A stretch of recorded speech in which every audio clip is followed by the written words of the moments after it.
This week has been interesting to say the least. This morning I did wake up to find out that non-violent husbands are to be jailed under a new law proposal by Theresa May, the Home Secretary here in UK. This is a proposal that is currently now up for consultation during the next 8 weeks, where they are going to be checking in on a concept sponsored by the feminist group Women's Aid, who are heavily behind this. They're really putting the weight behind this. It is a 15-page consultation document issued by the Home Office that there would have to be a pattern of abuse to trigger prosecution for this, but essentially it's going to deal with the non-violent part of domestic abuse. And the way this is being reported, from everything from BBC Breakfast to BBC's own website to the Telegraph, Daily Mail, is head titles like "Bullying Husbands Face Jail Under New Proposals by Theresa May."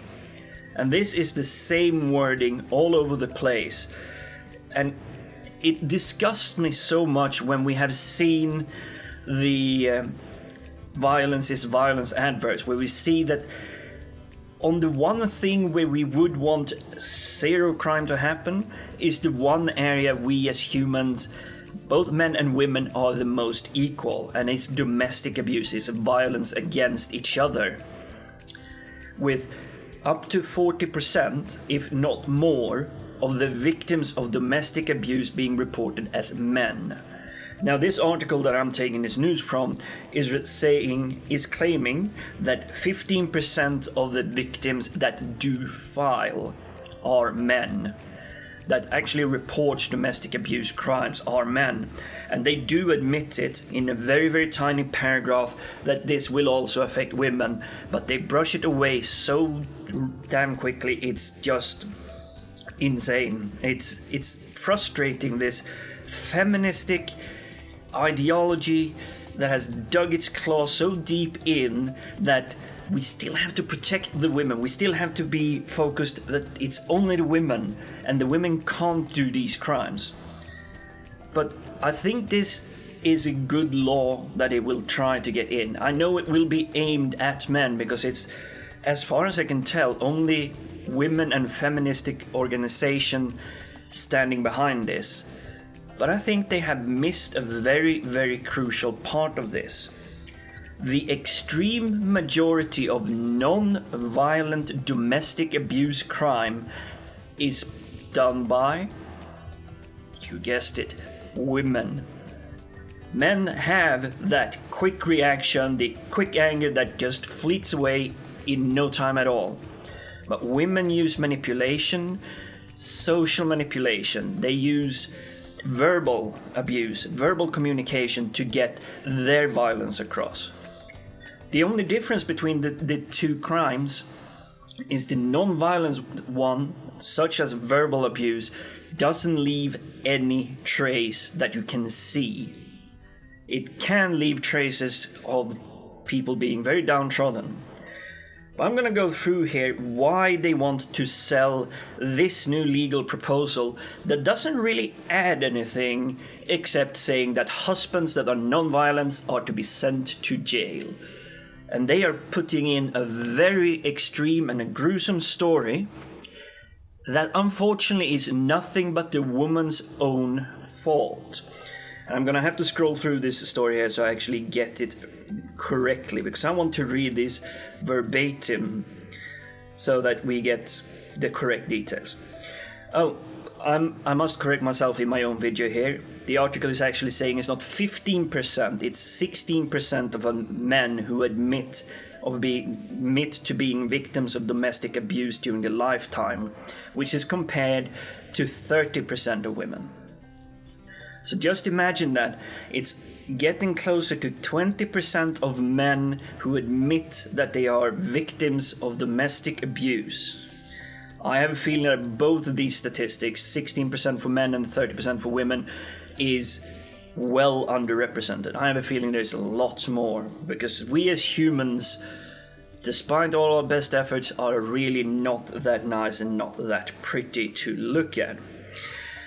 Here we go. Here's the part of the news story that disgusts me in such a way that I don't even know how to get my point across. This is the woman's own fault that she is in this situation, and she's done nothing to remedy it, but expecting others to fix her problem. Women's Aid, one of the groups working with the Home Office on the proposals, highlighted the case of a mother of two whose abusive marriage illustrated the kind of relationship that could be covered by this new law. By the law, it says, not this new law. She suffered years of psychological abuse from her husband, who she said would put me down, hide her possession, and scream at her if she came home late. I wasn't allowed to have any money for myself, she said. He would spend £200 a week at a strip club. I had to give a comprehensive budget of everything I was spending. In a separate case highlighted by Rachel Horman, a solicitor who specializes in domestic abuse cases, a woman was woken in the night by her husband who had been drinking. He ordered her to go to the garage to buy cigarettes for him and to bring the receipt to show how much of his money she had spent. When she returned without the receipt, he shouted obscenities at her and ordered her to get to her knees to beg his forgiveness, which she did immediately to avoid being hit. Now, I'm not sure if that's meant to be two stories or just one story. But here is the real world, ladies and men. I must say that anyone even feeling the slightest abused by their partner, leave. You have no obligations to stay in a bad relationship. If you have a partner that isn't spending time with you but rather spends £200 per week at a strip club, they're not interested in you. They have nothing to give you. If you have someone coming home in the middle of the night, drunk as hell, ordering you to get out of bed and go and buy them cigarettes, then leave. Go out, leave. Don't come home. Let them sleep the shit off. Go grab the nearest police officer at the nearest police station and say, hey, I'm gonna collect my stuff from this place. I have the key and I can prove that these items belong to me. I'm gonna get away. I would like for you to accompany me as security. I'm happy to wait to get rid of this asshole from my life. That applies to both men and women. Do not stay in abusive relationships, and I know this applies mostly to women that think they can change the person, that, oh, but it's the bad boy, I like this, it's very attractive, it's turning me on. You're stupid and you're putting your own life at risk. Stop doing that. There are a few men that have commented publicly on this, and it is two things that are being covered. It's that we already have laws covering this in place. And this is the thing with the legal system. This is my commentary. Until a crime has been committed, there can be nothing done except restricting a person's right to freedom to try and prevent the opportunity of crime. Sometimes it's good, but when there is no evidence of a crime or no crime has been committed, then the police resources should be spent where crime has been committed. Other comments are coming from legal professionals that have been working with this for a long time, and they're saying this law will be extremely difficult to implement. It will be very, very difficult to define the thin line between an abusive comment that is worth sending someone to jail for and a fist to the face. One is an actual crime, the other is very, very much up to personal interpretation and feelings. Regrettably, in the interaction between humans on this planet, your feelings is the least important thing of all. Especially when we're talking about something as facts.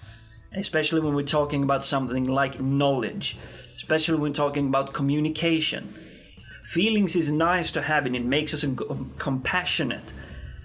But there is more important things in communication, in knowledge, in seeking facts, and even in interacting between humans. Feelings are nice to have.